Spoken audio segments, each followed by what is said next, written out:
que foi crente já, então, assim,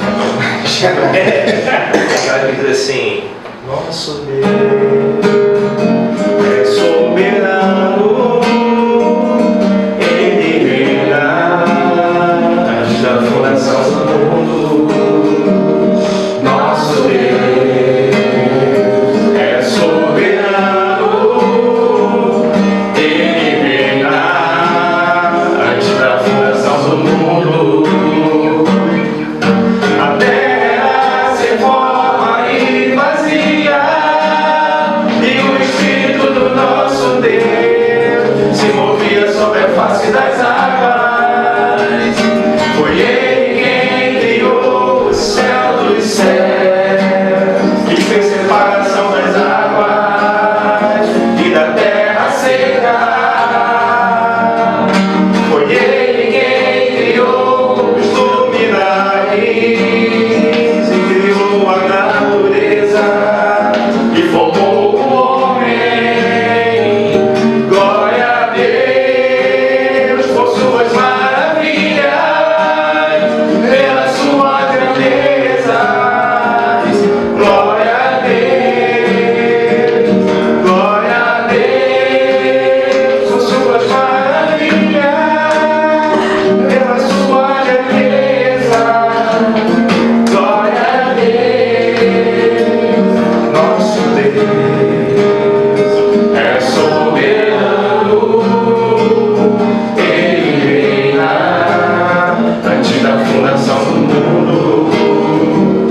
Nosso Deus é soberano, Ele reina antes da fundação do mundo.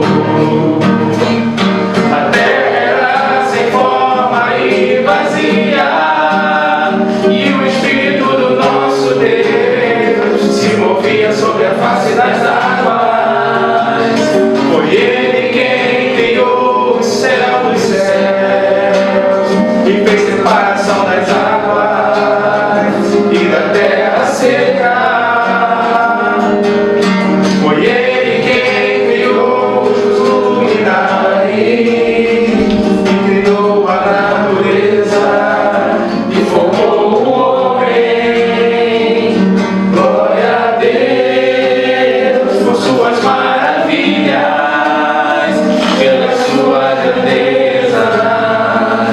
Glória a Deus, glória a Deus por suas maravilhas, pela sua grandeza.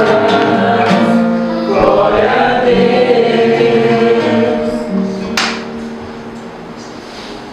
Espírito Santo, Deus está sobre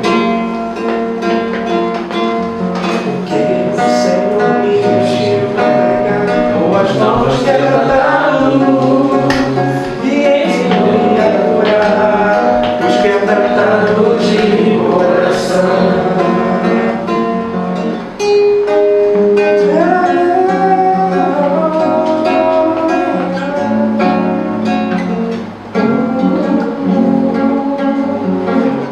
animar todos os cativos e a pôr em liberdade todos os alienados e apregoar quando aceitável do Senhor e o dia da vingança do nosso Deus, para consolar todos os que choram e a pôr sobre os que em Sião de luta chama uma coroa ao invés de cinza, óleo de alegria ao invés de pranto, veste de louvor ao invés de espírito angustiado, a fim de que se chame, a fim de que se chame cavalos de justiça, rodados pelo Senhor.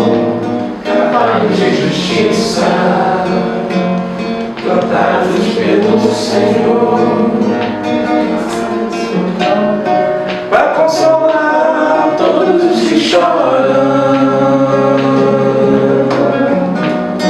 a porção que em Sião de luto estão, uma coroa ao invés de cinza, olhos de alegria ao invés de pranto,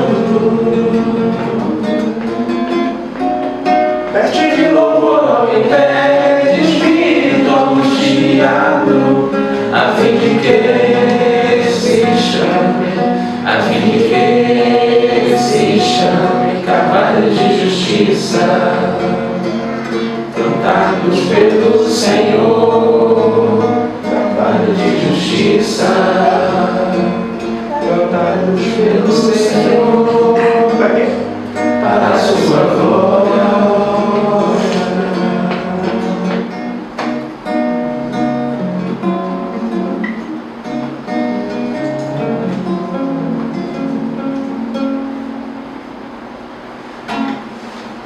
Poxa, gente boa,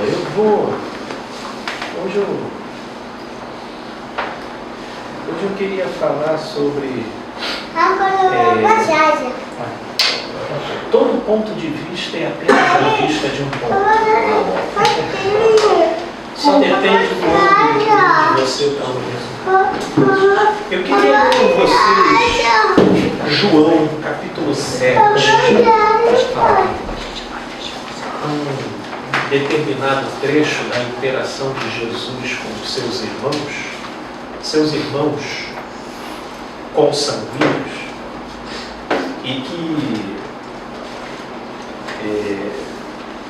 chama a atenção de determinados detalhes que eu acho que seria muito bacana para a gente refletir. João, no capítulo 7.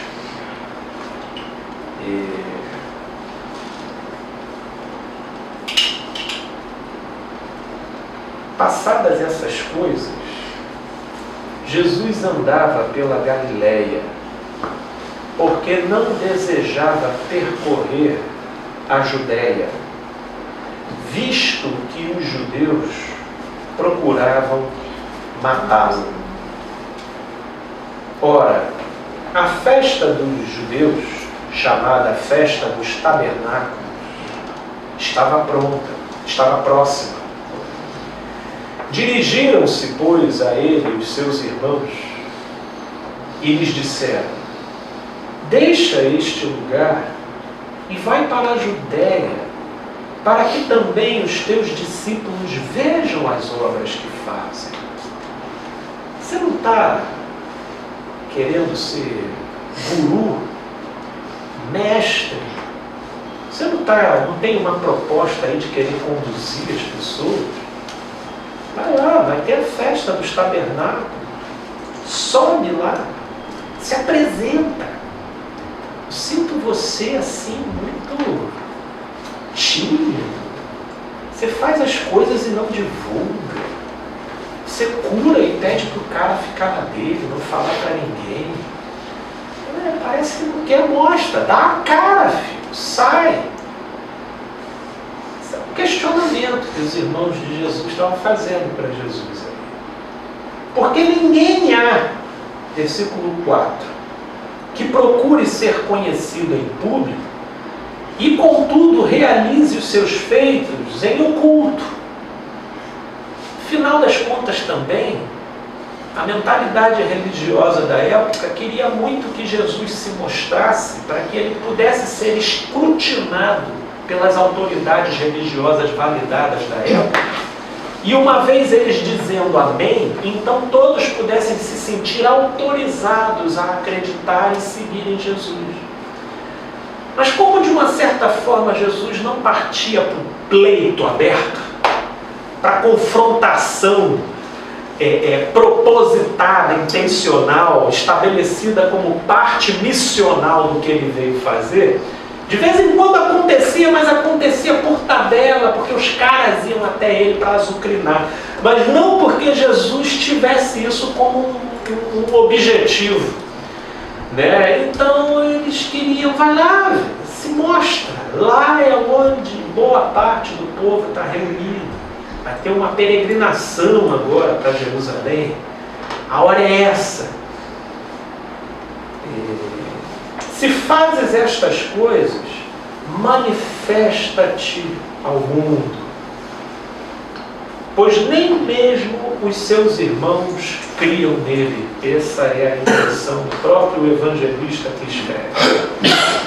Disse-lhes, pois, Jesus: o meu tempo ainda não chegou, mas o vosso sempre está presente.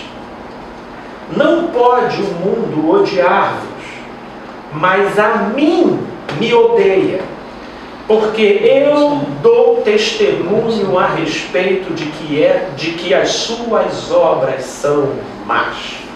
Subi vós outros à festa. Eu, portanto, não subo, porque o meu tempo ainda não está cumprido. Disse-lhe Jesus estas coisas e continuou na Galiléia. Eu gostaria, assim, de chamar a reflexão. Acho que esse gesto aqui, esse acontecimento, ele passa muitas mensagens aqui.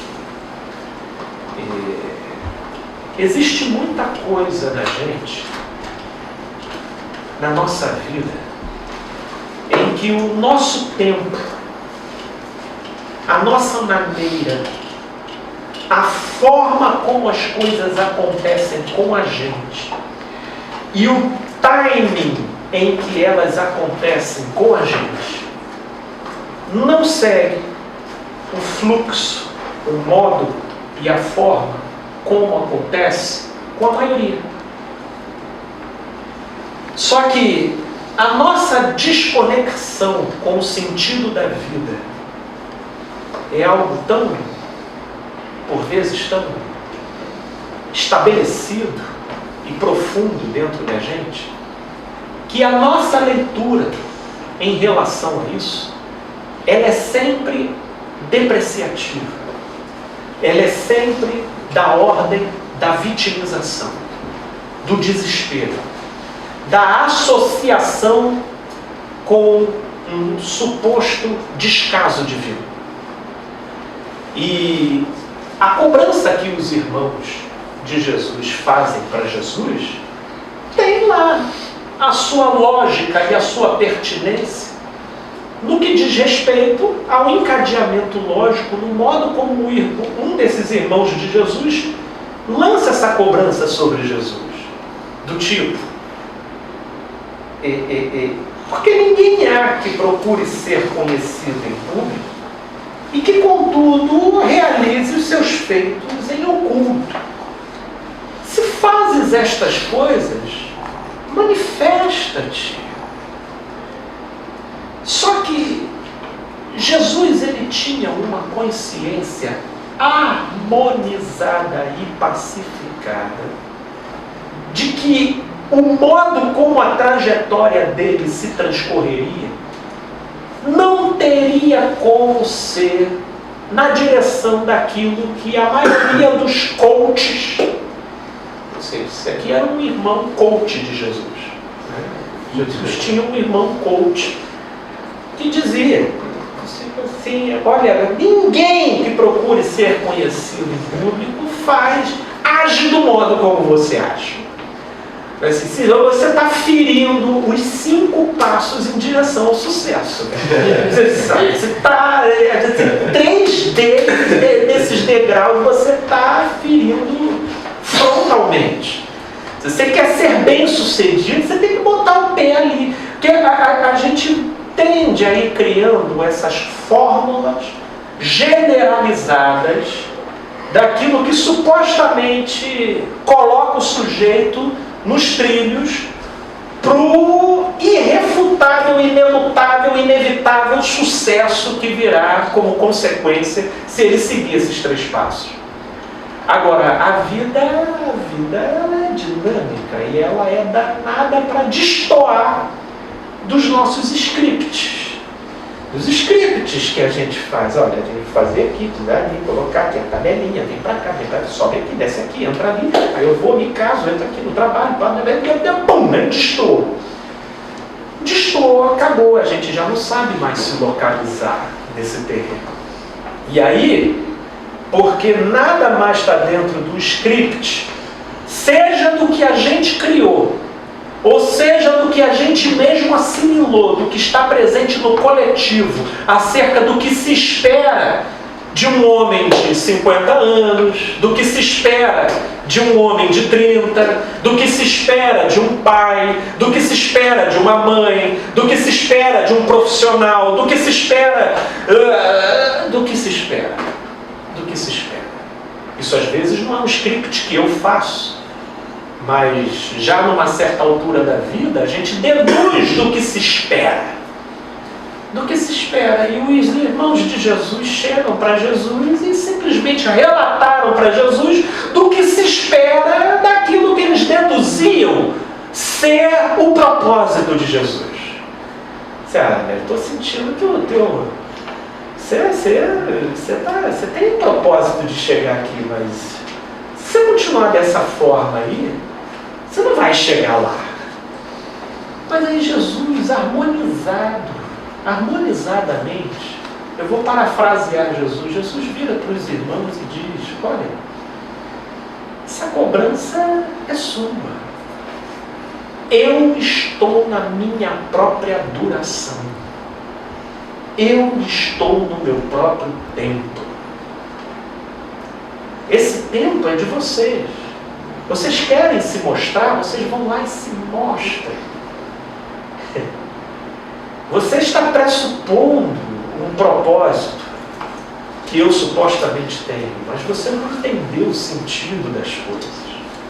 Eu estou harmonizado com a singularidade da minha trajetória.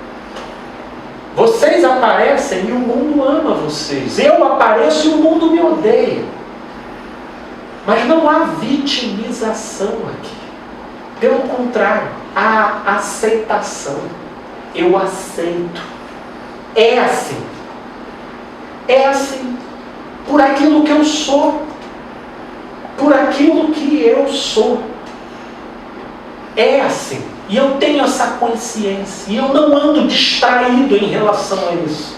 Eu aceito. Eu abraço a minha singularidade. A singularidade de que quanto mais o meu ser se evidenciar e expandir, mais próximo da cruz eu vou estar. Mais próximo da cruz eu vou estar. Embora ensinaram a gente de que quanto mais a gente se expandir e evoluir, mais próximo do trono nós estaremos. Mais próximo do cetro e da coroa nós estaremos. De uma certa forma, eu creio que sim. Mas eu passei a almejar o trono eterno. Porque nesse mundo aqui, a sua melhor versão te aproxima da cruz. Da cruz. E vai sendo justamente no delay entre a singularidade do meu tempo em relação àquilo que destoa do todo, onde na estreiteza desse caminho é que vai sendo trabalhado e excitado em mim a minha melhor versão. Esse é o paradoxo. Esse é o paradoxo. Que foge ao script e à receita de bolo de boa parte dos livros de autoajuda e que vão propondo uma mente positiva. Tá, tem tudo isso daí. Talvez tudo isso tenha a sua parte na pizza portuguesa. Mas a grande verdade é que a pizza portuguesa que é a vida, né? Mas a grande verdade é que se a gente não souber harmonizar a nossa própria singularidade e cessar dentro de nós a pergunta: por que eu não posso subir a festa com todo mundo? Por quê? Por que todo mundo tem que ir, eu tenho que ir depois, porque se eu for eu vou levar uma surra ali? Por que comigo tem que ser assim? Eu não vejo esse espírito aqui em Jesus. Aí você volta lá para trás, você vê Abraão, o pai da fé. Abraão. Né? Por que Abraão? Abraão, ele teve uma experiência subjetiva, ouviu a voz. Né? Hoje eu internaria. Assim, sério, eu sinceramente, na sinceridade do meu conhecimento limitado, eu internaria Abraão. Abraão, sinto muito, filho. Sinto muito. O seu caso é sério. Mas Abraão ouviu uma voz e ele sai da terra da parentela dele, velho. Sai, levando todo mundo. Num caminho totalmente contrassensual ao que seria recomendável. Porque naquela época tudo era mais bárbaro, né? Naquela época nós ainda não tínhamos essas centenas de anos de molde da vida em civilização. A coisa lá era mais pautada no barbarismo, né? Você andava, tinha as pessoas que saqueavam durante o caminho, tinha os reinos que poderiam se fazer hostis, então não dava para ficar andando de bobeira de um lado para o outro lado. Não tinha. Andar de bobeira, assim, você anda. E não podia nem dizer que Abraão, mas Abraão não tinha nada para perder. Tinha. Abraão era abastado. Levantou todo mundo e foi caminhar na contramão da Bolsa de Valores. Você entendeu? Todo mundo e foi andando. E aí, né, beleza, chegou um momento que todo mundo tinha os seus filhos. 20, 30 anos. Abraão teve que aguardar 70 anos para ter o filho dele. E aí o camarada, eu acho que aqui ninguém aqui tem 70, né? Mas todo mundo aqui, da idade em que está, pode olhar para trás e ver, pô, eu já vivi um bocadinho, velho. Abraão, só de aguardar, ele foi mais além disso, aguardando. Eu acho que o cara vira até piada, né? Pergunta para aquele velho ali. Você tá aguardando o filho? Eu tô. Aguardando o filho. Não é à toa que Sara riu. É que Sara riu. Sara riu. Eu vou ser honesto, eu tô aqui ao seu lado, fiel, o tempo todo. Mas essa história que tu tá bancando, desde que a gente corria naquele campo ali, ó, isso é normal não, isso é delírio, entendeu? Isso aí vai entrar pro CID 10 daqui a uns 2 milênios, entendeu? Mas Abraão segurou o trampo. Aí, de repente, passa 70 anos, e vem o filho, velho, tá com 100 anos. Aí, né, o cara de piada vira lenda, né? Você não tem essas coisas? Caraca, velho, meu Deus do céu, vira. O local onde o cara mora vira até atração turística, vira. Naquela época, você vai ver aquele cara que estava 70 anos aguardando. Entendeu? Naquela época, se naquela época tivesse Facebook, eu acho que ele levaria 5 anos para ter filho, porque todo mundo já saberia da espera dele. Mas como não tinha rede social, tinha que aguardar esse tempo todo. Para a história do cara aí cair lá no Egito e cair lá, você circula, 70 anos aguardando. Aí depois de 70 anos o cara tem um filho. Meu irmão, aí todo mundo já pensando, já tem um Messias aí a caminho. Nasceu um Siddhartha aí, veio alguém. E aí, 7 anos criando, Sara satisfeita. Sara, olha, se teve uma coisa que eu aprendi nessa vida foi a não rir do meu marido. Né? Sara pegou essa parada, aí vem a voz de novo, agora sobe e mata. Olha que interessante. Aí a gente fica vendo qual é a angústia desse cara. Né?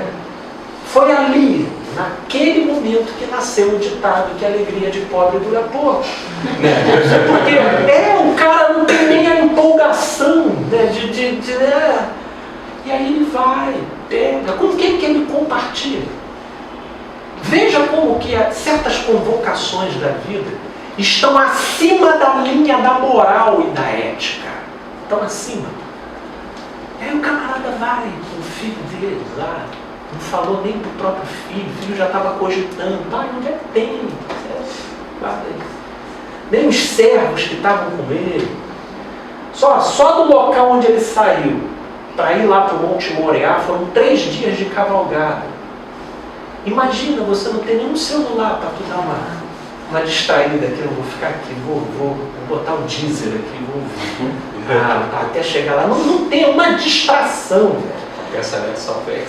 Aqui, são o cara e ele mesmo, 3 dias e 3 noites conduzindo. Naquela época o Monte Moriá era mais alto, né? Não é aquele cotoco lá que está aqui, onde você sobe até a escada rolante. O negócio era subindo, sabe? Cara, tudo na vida de Abraão era muito esquisito. Era muito esquisito. Hoje o cara virou rei, né? Hoje o cara é patriarca de 3 vertentes, das 3 principais vertentes religiosas.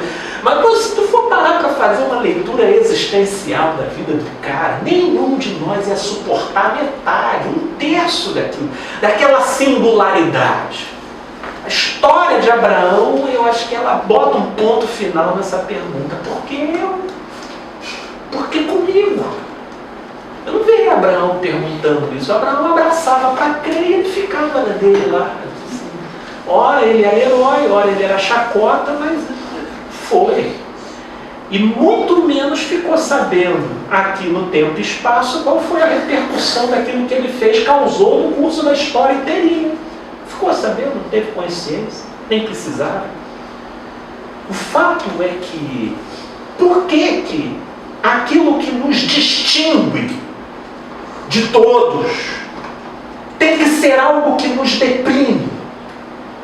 Tem que ser... mas Felipe, no meu caso se trata de uma violação moral. No meu caso se trata de um erro, e é isso que me distingue de todos.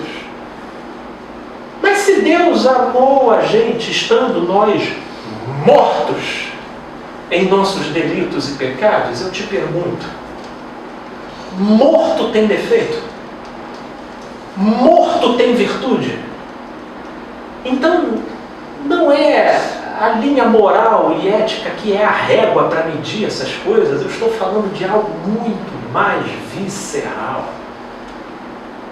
É muito bom quando a gente está, vamos dizer assim, na idade compatível da nossa produção financeira, né? Compatível com a idade em que todo mundo casa, compatível com a época em que todo mundo tem filho, compatível com a época em que todo mundo tem doença, né? Porque também tem isso, né? Daqui a pouco a gente vai ter um papo geriátrico, né? Ele vai bater, doeu aqui, tá, mas você com 19 anos pega uma doença que só gente de terceira pega. E aí você é o desfavorecido cósmico.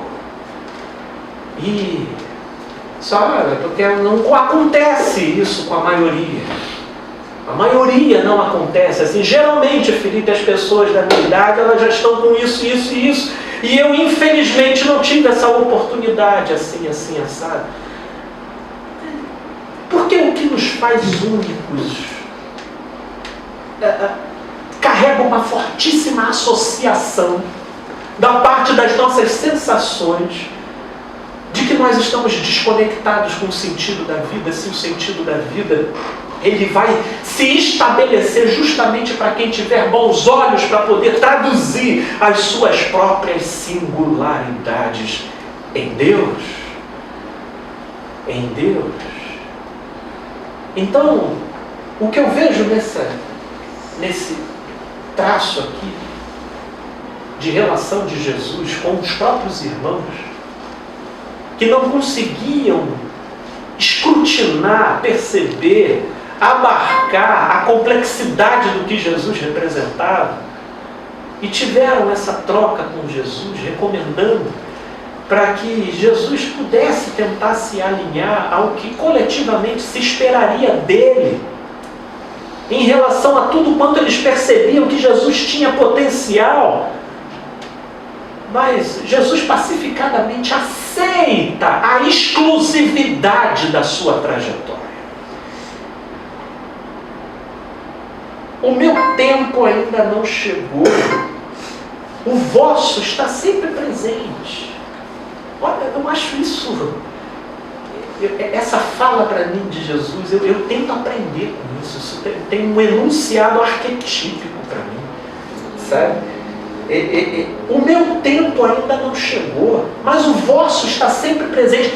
Eu aceito que com vocês aconteçam e eu seja o único a destoar desse movimento. Eu aceito, a minha família está toda pertencendo a esse contexto e eu sou o único que não me encaixei. Eu aceito. Isso não é razão de um desfavorecimento cósmico, de um expurgo divino. Não, isso é a minha singularidade. E pela fé, eu aceito. Eu aceito, é isso que me caracteriza, é isso que me forma. Felipe, até hoje eu carrego o jugo e o peso de algo cometido lá atrás. Num tempo e numa época que se eu tivesse a consciência que eu tenho hoje, eu jamais faria, mas eu não tenho como voltar atrás para mudar. É isso que faz a tua singularidade. E é isso que no todo vai permitindo uma conexão muito mais íntima com o verdadeiro sentido da vida. Onde nós citamos aqui, já anteriormente, na nossa conversa anterior, de que estreito é o caminho que conduz para a vida, e poucos são os que acertam com ele.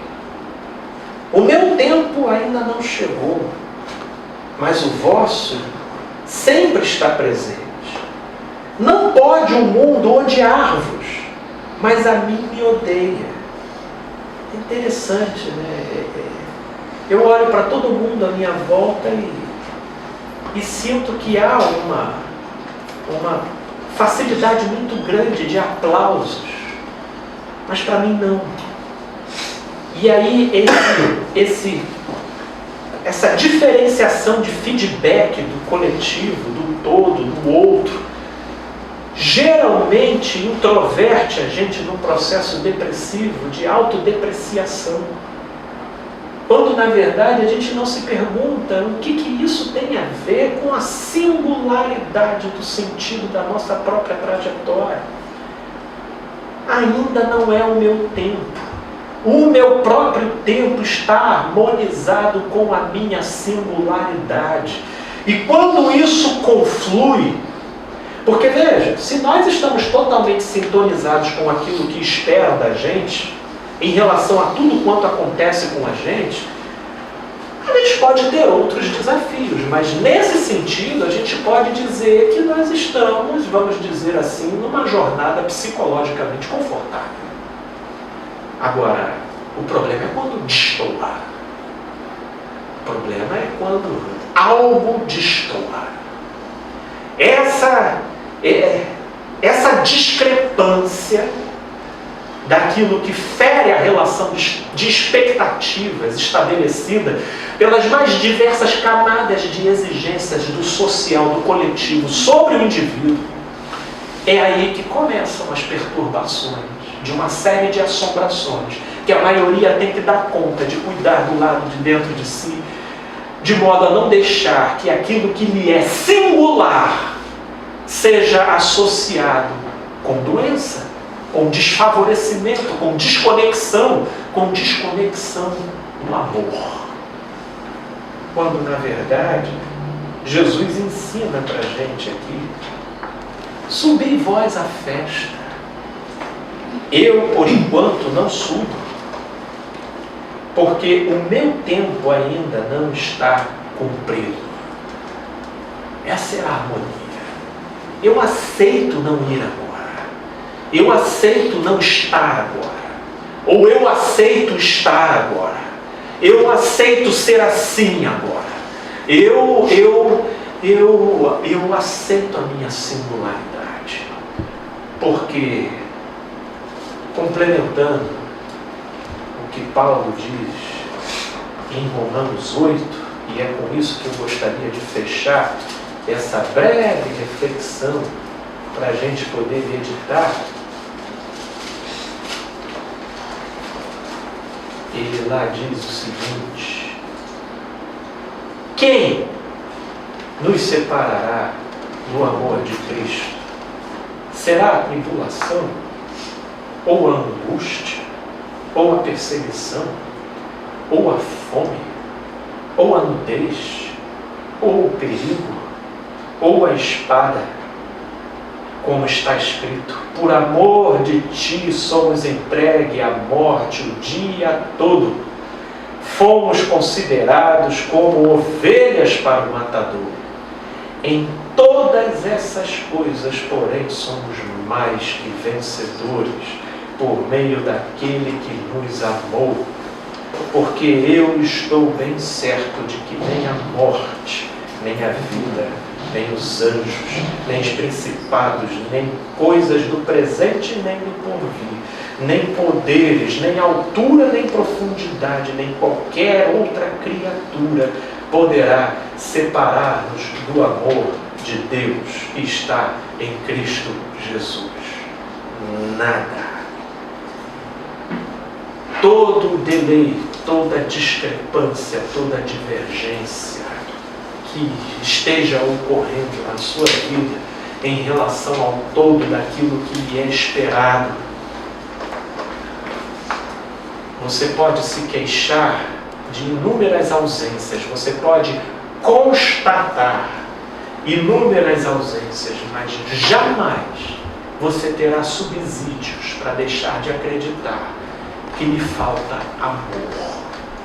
Porque isso não te faz diferente, isso é o que te torna especial.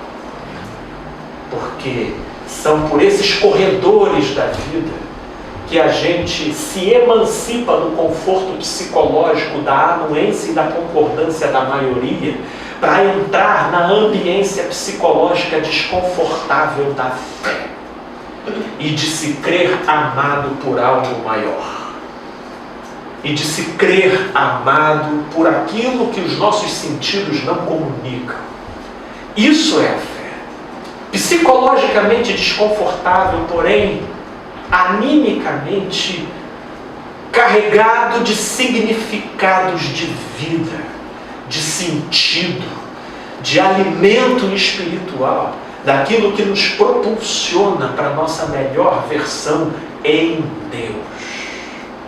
Portanto, é uma mensagem para a desconstrução da autovitimização, que, se eu pudesse fazer uma correlação, é um dos piores cânceres psicológicos, no nosso modo de ler e interpretar as experiências e as vivências da vida. Porque tudo aquilo que destoa da maioria, obviamente que não é um convite para que a gente tente essa empreitada propositalmente. Como Paulo denuncia em Romanos 6, pecaremos mais para que a graça se torne mais abundante? Não é esse o caso. Eu estou falando daquilo que acontece, daquilo que é inevitável, daquilo que segue o fluxo do involuntário, daquilo que visita a nossa jornada. Ou você acha que Jesus estava de sacanagem provocando o ódio nos outros? Eu quero meu cerco pegar fogo. Não, era inevitável. Jesus ser ele provocava isso. Só que ao invés disso, levar Jesus para um redemoinho interno, depressivo, de descer com tanto amor, e as pessoas pensam isso de não há vitimização, há aceitação, há um entendimento pacificado de que é assim, portanto a sua criatividade o colocava na direção de contornar essa realidade da melhor maneira possível. Tanto que depois ele foi.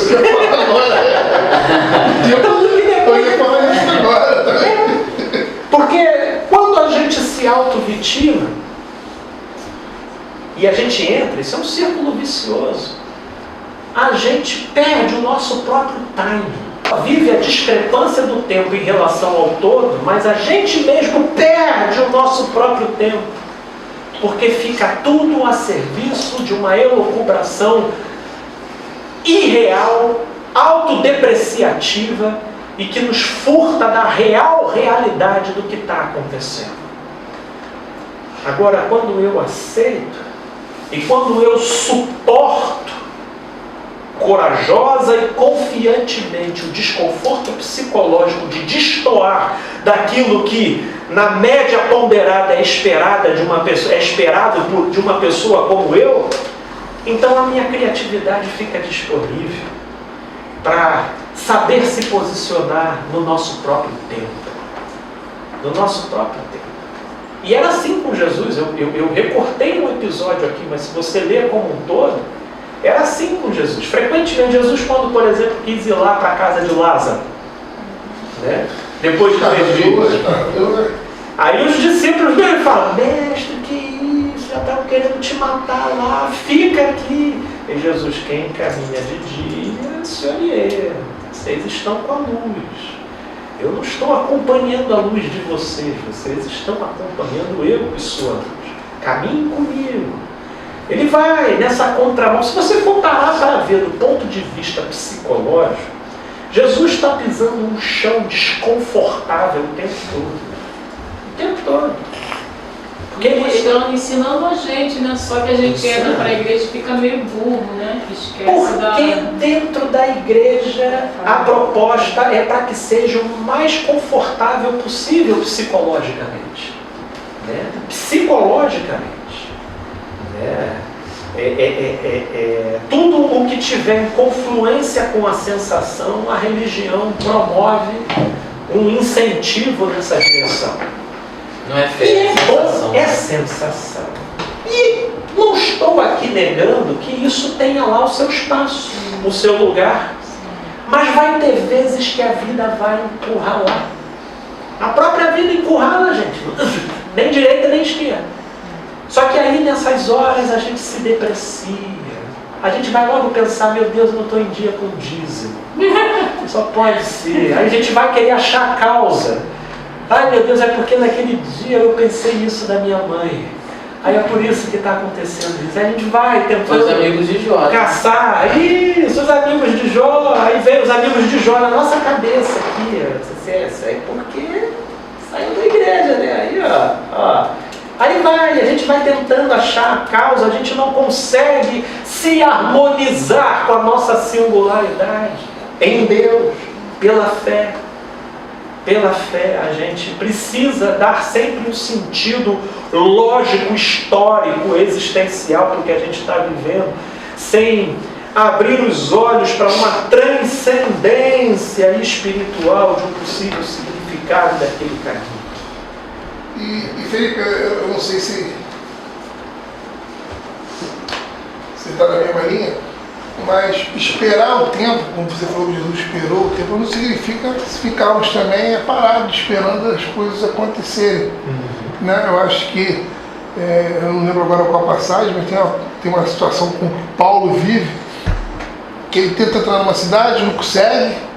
Ele tinha um objetivo e foi tentando entrar em outras cidades, até que em determinado momento ele conseguiu ir para algum local. Ou seja, o fato da pessoa ter, como você for, cada um ter seu tempo, não significa que você tem que esperar as coisas caírem do céu. Você tem que ter atitude também. É uma dimensão que cabe, mas eu estaria indo além. Porque se você tem o que fazer, sem sombra de dúvida, né? Então ainda tem o que fazer.